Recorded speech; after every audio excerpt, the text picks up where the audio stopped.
Hello and welcome to Newsfeed on Trust TV. My name is Dorcas Yakubu, bringing you trending stories that people are talking about and sharing around the globe today, and also their opinions on such issues. Information shows Matawalle was fully involved in banditry issues. Zamfara governor accuses his predecessor. Private employers paying below 70,000 naira risk jail term, says federal government. OPEC reveals real reason behind high fuel prices in Nigeria. Canada to further cut international student foreign worker permits. Now, top on what's trending, the governor of Zamfara State, Dauda Lawal, has alleged that the Minister of State for Defense, Matwalle, was fully involved in banditry activities when he was a state governor. Governor Dauda Lawal further alleged that while he was a governor, Matwalle kept some bandits in the Zamfara State government house. Lawal stated this on Wednesday, September 18, in an interview with TVC. He demanded that Matawalle resign his position as minister. Governor Lawal said, "There were a lot of issues in the past with my predecessor. In fact, let me say, this is very categorical. If I were him, I would resign and face all the allegations against me. And that would have been more honorable because from all the information we are getting, my predecessor was fully involved in some of these banditry issues." The Zamfara State governor stated that the appointment of the former governor as Minister of State for Defense by President Tinubu was unfair to the people of the state. He advised Matawalle to resign from his position and clear his name. Now, responding to that, someone said, "And he was rewarded with Minister of Defense." Another said, "Are we going to watch these people ruin our country? Let's wake up, put aside our differences, and take our country back from those that want to ruin it. There's no place like home." Another wrote, "With this allegation, they must first sack him as defense minister. This is a big allegation." Now, next on what's trending, Nigeria's fuel price hike has sparked widespread concerns, with many pointing fingers at oil producers, particularly local operators like Dangote Refinery. However, OPEC Secretary General Haitham Al-Ghais has set the record straight, revealing that the real reasons behind high fuel prices lie elsewhere, primarily in taxes imposed by governments, including those of major oil-consuming nations. In an article published on Tuesday, Al-Ghais explained that crude oil and its derivatives form the backbone of global industries, powering everything from transportation to pharmaceuticals. While many assume that rising oil prices directly benefit oil producers at the expense of consumers, the OPEC chief debunked this myth, noting that oil-producing nations are not the primary beneficiaries of retail fuel sales. Now, someone said, high fuel prices are often influenced more by taxes and government policies than by the actions of oil producers. While oil producers like Dangote Refinery play a role in the supply chain, government-imposed taxes and regulations can significantly impact retail fuel prices.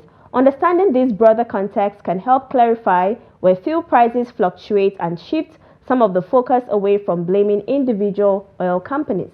Someone alleged, "All these agencies are being controlled by Western world to punish the citizens, while the Western world are working hard to make their citizens enjoy social benefits by stealing and manipulating OPEC and African leaders. What an irony." Another opined, "Why is the price coming down in the UK?"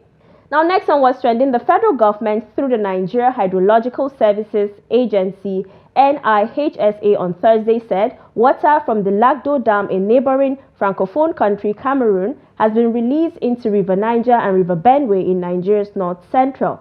The agency warned Nigerian residents in floodplains to relocate immediately to safe spaces in anticipation of intended floods that annually come with the release of water from the Lagdo Dam. NIHSA Director General Umar Mohammed issued this warning when he spoke to newsmen. Mohammed said his agency met with the authorities in Cameroon and agreed that water from the Lagdo Dam be released intermittently for the River Benue and River Niger in Nigeria to be able to contain the volume of water to avoid flooding in 11 states at risk. Now, a netizen said they should relocate to where exactly? Another said, "What is the solution to this endless flood every year? I mean, why beg people to relocate when the government can actually do something to put an end to it?" Another person wrote, "They should relocate to where exactly? Every year, same issue. No plans whatsoever is being made. Just waking up to tell people to leave their homes. To where exactly?" Now, the federal government has again warned that any private sector employer paying below the new 70,000 naira minimum wage risks jail term. The permanent secretary of the Ministry of Labour and Employment, Kacholom Daju, stated this when he spoke at the 13th annual general meeting of Employers Association for Private Employment Agencies of Nigeria in Ikeja, Lagos.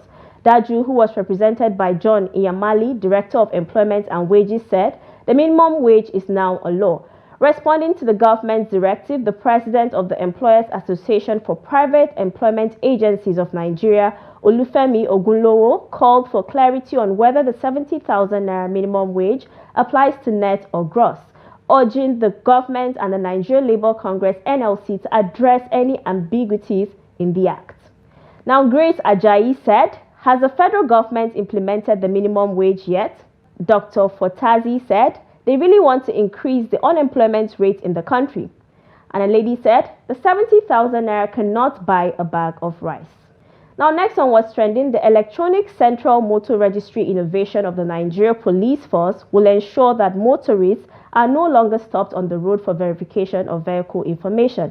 This was revealed by the Force Public Relations Officer Olumuyiwa Adejobi in a series of posts he shared on X on Thursday to highlight the potential benefits of the ECMR. Adejobi's post underscored the ease and efficiency of the e-policing innovation. According to him, under the leadership of Inspector General Olukayode Ebetokun, the electronic central motor registry system has been launched to make roads safer and the policing process smoother. He noted that this new system allows vehicle owners to register their vehicles digitally and provides a quick response for emergencies. He added that the system will alert all field officers nationwide within seconds, improving the chances of swift recovery. On the ECMR's removal of paperwork, one of the posts read, "No more stopping to check papers. Our officers are equipped with cutting-edge tech to verify documents in real time." Now, someone said, "Road Safety and VIO already does this through our registered plates. And yes, a stolen vehicle can be recovered when it's time to renew papers. Please explain what this is again." Another said, "It will work, but if you don't know about it, police will still use them for you." Another opined, "Will the system work? If it will work, meaning it's a welcome development." Now let's take a quick break. We'll be back in no time. Welcome back, it's Newsfeed. Now, the Oyo State Governor Seyi Makinde on Wednesday declined assent to the presumptive tax bill passed by the State House of Assembly, citing the current plight of the people. Makinde rejected the bill on the grounds that it will impose additional burdens on the poor, stating that the people were already struggling due to the current economic reality in the country. "Anything that will put money in the pocket of the people is what I am interested in, so they can use it where it is needed most. At this time, I'm not interested in any policy that will empty their pockets. I'll continue to fight poverty and not fight the poor," the governor said. Now, responding to that, someone said, "1 out of 36. I wish you would have at least 15 that can think in this direction. Well done, sir." Another person said, "This is a leader who cares about his people." Another wrote, "Maybe government of Lagos State can reason this direction as well. Hunger is in the land." Now, still in Oyo State, the Oyo State Governor Seyi Makinde on Wednesday officially flagged off the 41 billion naira upgrade of the Ibadan airport, renamed Samuel Ladoke Akintola Airport. The groundbreaking ceremony for the project was held at the airport premises in Ibadan, the state capital, and the project is expected to be completed within 12 months. Makinde said his administration has been committed to the upgrade of the airport since 2019, with a clear vision to transform Ibadan into a regional business hub in the southwest. He said, "Our focus is on fighting poverty, not the poor. While it is true that times are tough, this project represents a significant investment in our future." Now, responding to that, netizens said, 41 billion for just upgrade? That's too much. Another way to extort public funds. Another person said, "It's a great move because Ibadan's proximity to Lagos needs to be explored for the benefit of the people of Oyo State. But he should ensure that the airport doesn't have the problem of underutilization like many other airports in Nigeria." Another person wrote, "Great strides again, Mr. Governor. A rail link to the airport will even make the airport further attractive for cargo, air freight into the hinterland and passengers looking for alternative routes into Lagos and Oyo State. Now, next one was trending. Filmmaker Pascal Atuma said on Thursday that the production cost for Nollywood movies falls way short of the pre-production costs in Hollywood. He made this remark while speaking to newsmen. The money we use for an entire Nollywood film is insufficient for pre-production in Los Angeles. In Los Angeles, low-budget movies are classified from $3 million, whereas in Nollywood, I don't even think we've had a $1 million budget, he said. Atama analyzed the basic cost of the flight of the cast and crew. He said, "We had to go through the visa process, and remember, these big stars don't fly in economy. It's business class. If you add the business class tickets alone, going from $7,000 to $8,000 per ticket." The filmmaker spoke about the struggle for profitability in the media space. To him, the media has to keep in mind the business aspect to ensure it earns its yields. He further mentioned that the way to stay afloat even during the current economic hardship is to tell the right stories while maximizing collaborations. Now, responding to that, someone said, "Well, we'll make do with what we have. Even with a low budget, we are second in production in the world until we take over." Another person said, "Give them kudos for making lemonade with the lemon the country has thrown at them. Even Hollywood did not get it right in a few years. Slowly but surely, they are trying with the resources they have available to them." And one Oludare said, "One of the problems of our generation is comparison. Women comparing themselves to men, Nollywood to Hollywood, and the list goes on. When in actuality, we could just thrive in our diversities and embrace our uniqueness. No one is better than anyone. Just do your thing in your own special way and thrive." Finally, Canada announced Wednesday it was slashing international student permits next year and tightening foreign worker rules to further reduce the number of temporary residents in the country.